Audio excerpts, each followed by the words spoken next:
எடுத்திருக்க whole wheat bread அதை நான் நைஸாக அரைச்சி எடுத்துக்கிறேன். இன்னொரு ஜாரில் பீட்ரூட் நம்ம வேக வச்சோம் இல்லைங்களா, அதையும் போட்டு நல்லா அரைச்சி பேஸ்ட் மாதிரி எடுத்துக்கிறேன். இப்போ நம்ம அரைச்ச பிரெட் க்ரம்ஸில் கொஞ்சம் மட்டும் நிறுத்திட்டு மிச்சத்தெல்லாம் இதில் சேர்த்துக்கலாம். அப்புறம் 2 ஸ்பூன் அரிசி மாவு, 1 ஸ்பூன் மிளகாத்தூள், அப்புறம் நல்லா போட்டுருங்க, பார்த்துக்கோங்க. இப்போ எல்லாத்தையும் இதெல்லாம் நல்லா மிக்ஸ் பண்ணிக்கலாம். மிக்ஸ் பண்ணிவிட்டு இதை நல்லா அப்படியே நமக்கு எந்த ஷேப் வேணுமோ அந்த மாதிரி தட்டிக்கலாம். ஓரளவுக்கு மீடியமாக இருந்தால் போதும் திக்னஸ். அடுத்ததாக இதை வந்துட்டு அப்படியே இதில் பரட்டிக்கலாம். பிரெட் க்ரம்ஸில் பரட்டி எடுத்து இது எல்லாத்தையும் செட் பண்ணி வச்சுக்கலாம். அதுக்குள்ளே வந்துட்டு நமக்கு தவா சூடாயிடுச்சு.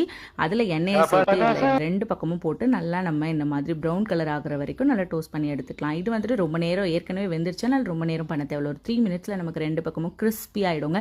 இதை நீங்கள் வச்சிங்கன்னா கண்டிப்பாக பசங்களால் பீட்ரூட்னே கண்டுபிடிக்க முடியாது. என்னோட பசங்க பீட்ரூட்டே சாப்பிட மாட்டாங்க, எனக்கே இறங்காது. ஆனால் இந்த மாதிரி செஞ்சு சாப்பிட்டு பாருங்கள், செம்மையாக இருக்கும். இந்த மயோனைஸ் ரெசிபி நான் ஏற்கனவே ஷேர் பண்ணியிருப்பேன். பால், முட்டை, எண்ணெய் இதெல்லாம் இல்லாமல் ஹெல்த்தியான மெத்தடில் எப்படி செய்யறதுன்னு. ஸோ சேனலில் செக் பண்ணி பாருங்கள்.